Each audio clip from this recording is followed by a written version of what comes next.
नमस्कार, मैं हूं अंजलि और आप देख रहे हैं सांवला न्यूज। आइए शुरुआत करते हैं आज की प्रमुख खबर से। केंद्रीय सड़क परिवहन मंत्री नितिन गडकरी ने किसानों से एक बार फिर से सरकार के साथ बातचीत करने की अपील की है।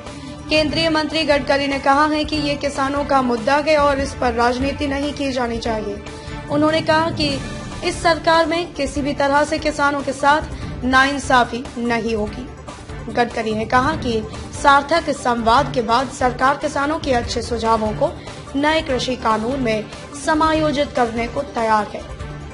महाराष्ट्र के सामाजिक कार्यकर्ता अन्ना हजारे के किसानों के आंदोलन में शामिल होने की खबरों के बीच नितिन गडकरी ने कहा कि उन्हें नहीं लगता है कि अन्ना हजारे इस आंदोलन में शामिल होंगे।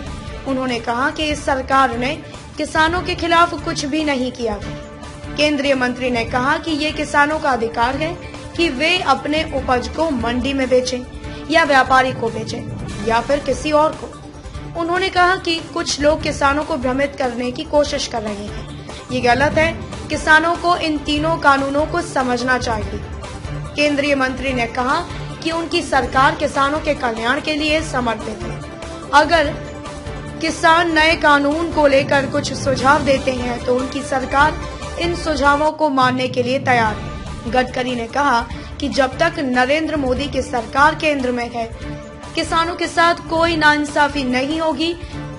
नितिन गडकरी ने किसानों को संबोधित करते हुए कहा कि अगर संवाद नहीं होता है तो इससे भ्रम पैदा हो सकता है, फिर इससे विवाद जन्म लेता है और अगर संवाद होता है तो समाधान निकाला जा सकता है। खबरों में अब तक के लिए बस इतना ही। मिलते हैं फिर किसी खास खबर के साथ। तब तक के लिए नमस्कार।